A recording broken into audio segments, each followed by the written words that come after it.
11 అధ్యాయాలు పూర్తి చేసుకొని 12వ అధ్యాయంలోకి వచ్చేసాం. ఓం శుక్లాం వరధరం విష్ణుం శశివర్ణం చతుర్భుజం ప్రసన్నవదనం ధ్యాయే సర్వవిఘ్నోపశాంతయే. ఓం శ్రీకృష్ణ పరబ్రహ్మణే నమః. శ్రీమద్భగవద్గీత అథ ద్వాదశోऽధ్యాయః. భక్తి యోగ.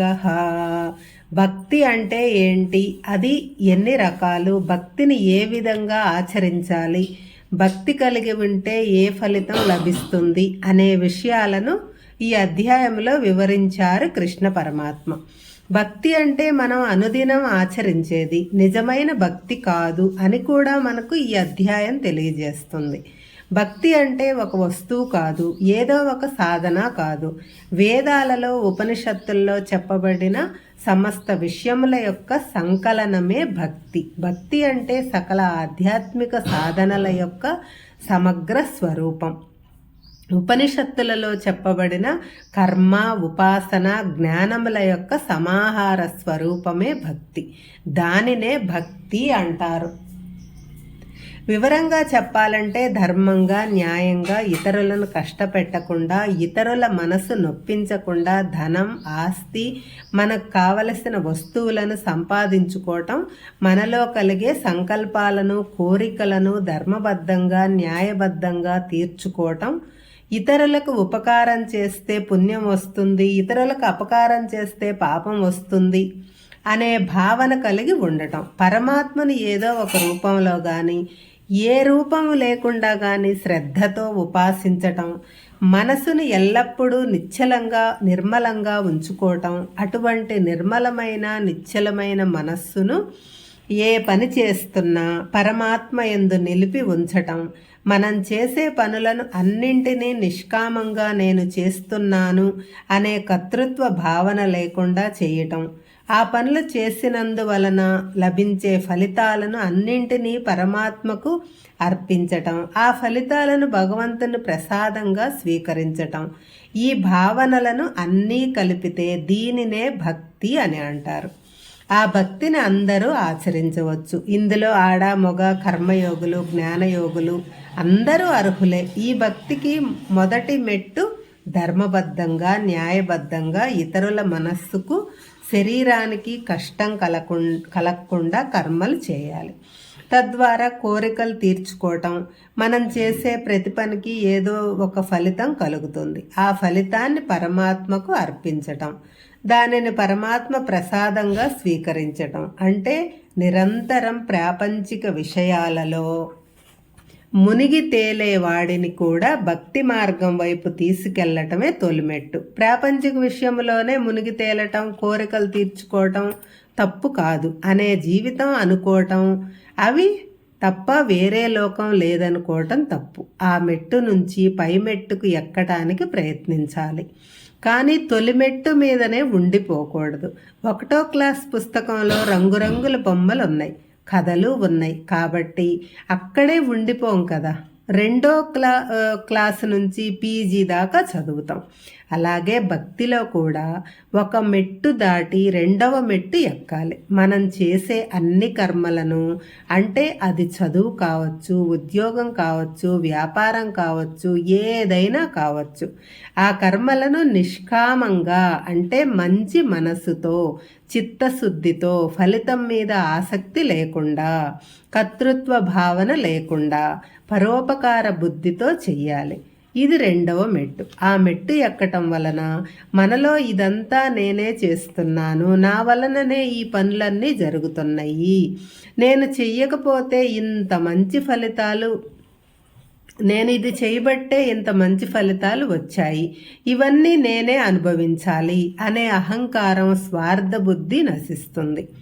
నేను కేవలం నిమిత్త మాత్రుడిని అనే భావన కలుగుతుంది.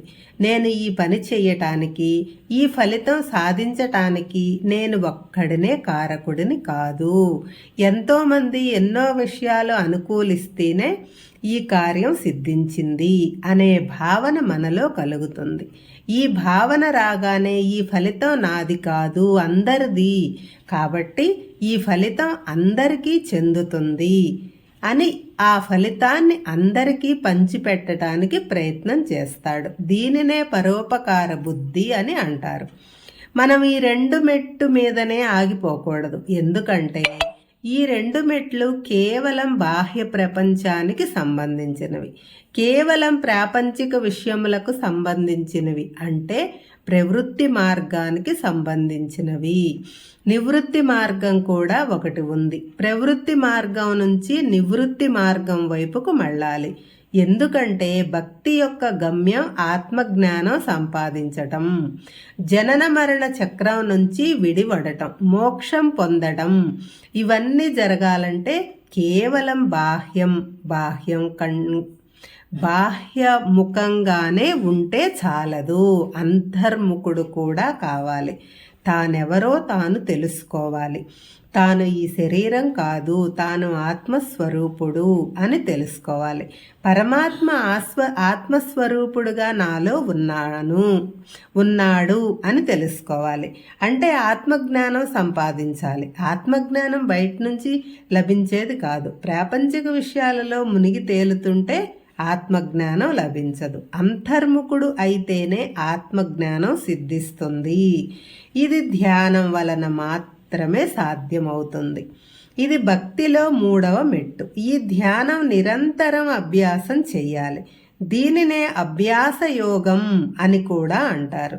ఈ ధ్యానం భగవంతుని యొక్క ఏదో ఒక రూపాన్ని, తన మనసుకు నచ్చిన రూపాన్ని ఎదురుగా పెట్టుకొని చేయటం.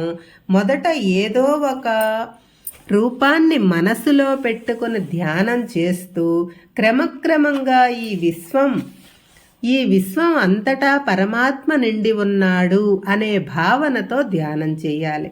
అప్పుడు అతని మనసు ఆత్మయందు నిరంతరం లగ్నమై ఉంటుంది. దీని తరువాత మెట్టు జ్ఞాన సముపార్జన. ఇప్పటి వరకు జ్ఞానం సంపాదించటానికి తగిన అర్హత సంపాదించాము. ఇంతవరకు అభ్యాసం చేస్తే కానీ మనకు వేదాలు, శాస్త్రాలు, వాటిలోని విశేషాలు, అంతార్థాలు అర్థం కావు. వేదాధ్యయనం, శాస్త్ర పరిజ్ఞానం సంపాదించాలి అంటే ఈ ప్రాథమిక పరిజ్ఞానం అవసరం. అందుకే మెట్టుగా పైకి ఎదగాలి. ఇప్పుడు వేదాలను, శాస్త్రాలను శ్రవణం, మననం, నిధిధ్యాసనం అనే 3 ప్రక్రియల ద్వారా తెలుసుకోవటానికి ప్రయత్నం చేయాలి. శ్రవణం అంటే కేవలం వినటమే కాదు, శ్రద్ధతో చదవటం కూడా. చక్కగా శ్రద్ధతో అధ్యయనం చేయటం, వాటి గురించి లోతుగా తెలుసుకోవటం. మననం అంటే తెలుసుకున్న దానిని జీర్ణం చేసుకోవటం. ఏవైనా సందేహాలు కలిగితే పెద్దలను, గురువులను అడిగి నివృత్తి చేసుకోవటం. అప్పుడు వేదములు, శాస్త్రములు, వాటిలో ఉండే మూలత్వము పూర్తిగా అర్థమవుతాయి. అప్పుడు మనకు జ్ఞానం కలుగుతుంది. ఇవన్నీ కలిపి భక్తి అని అంటారు. వ్యాసుల వారు వేదాలు 4గా విభజించారు. వేదాలలో సారమంతా భారత, భాగవతాలుగా రాశారు. ఉపనిషత్తులలో సారమంతా భగవద్గీతలో నింపారు.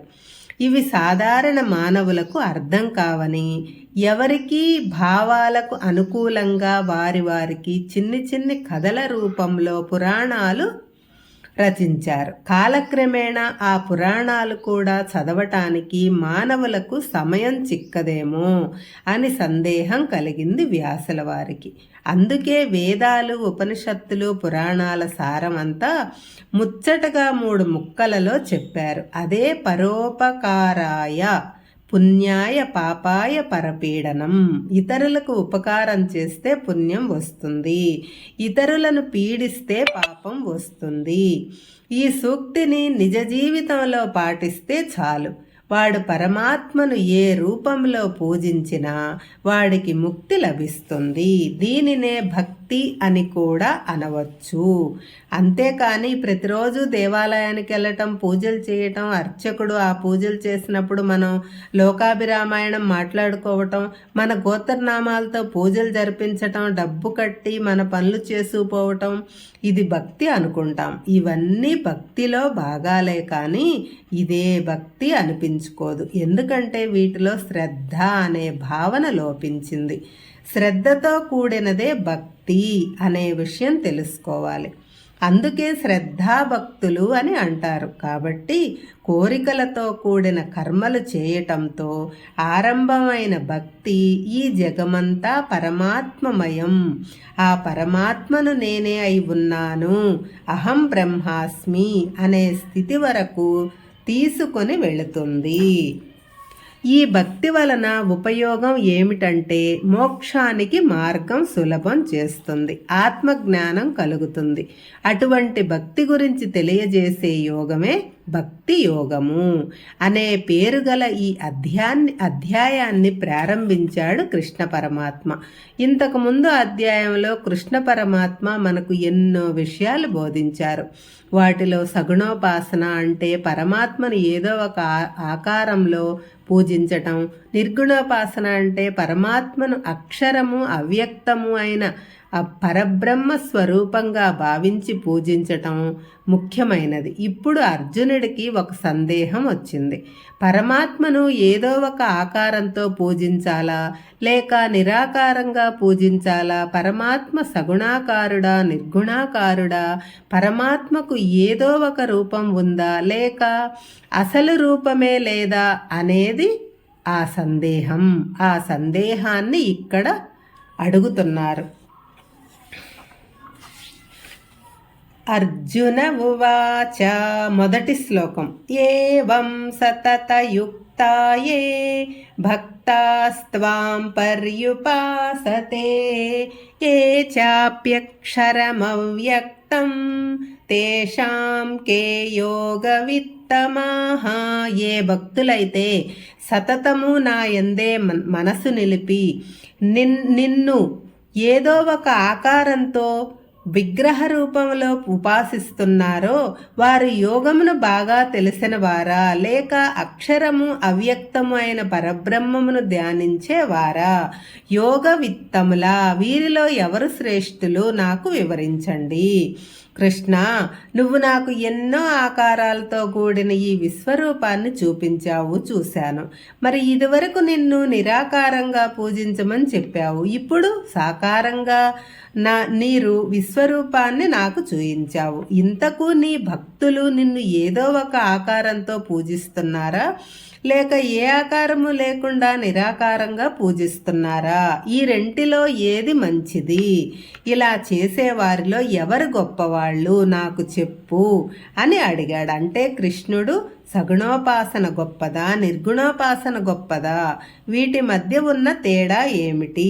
ఏ విధంగా నిన్ను ఉపాసించేవాళ్ళు గొప్పవాళ్ళు అని అడుగుతున్నాడు. కొంచెం ఆలోచిస్తే ఈ ప్రశ్న వింతగా కనిపిస్తుంది. ఎందుకంటే ఏది గొప్పది కాదు అని చెప్పటం రెండు సమాన ధర్మాలు కలిగిన వస్తువుల మధ్యలో సంభవిస్తుంది.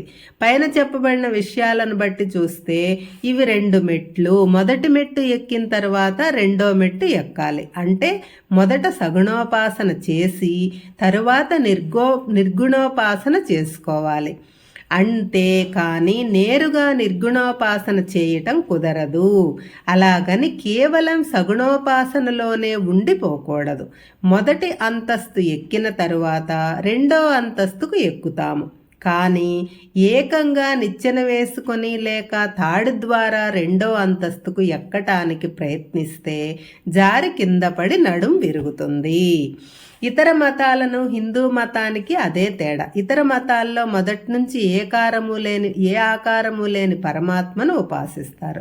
మనం మొదట ఏదో ఒక ఆకారంతో విగ్రహ రూపంలో కానీ లింగ రూపంలో కానీ దేవాలయాల్లో ప్రతిష్ఠించి పూజించి క్రమక్రమంగా నిర్గుణోపాసన వైపుకు మళ్ళుతాము. ఇక్కడ వచ్చిన చిక్కు ఏంటంటే మనం మొదటి మెట్టు మీదనే ఉండిపోతున్నాము. అంటే విగ్రహాలు, దేవాలయాలు, వాటికి అలంకారాలు, పూజలు, నివేదనలు అవి మేమే చేయించామని గొప్పలు వీటి దగ్గరే అంటే మొదటి మెట్టు మీదనే ఆగిపోతున్నాము.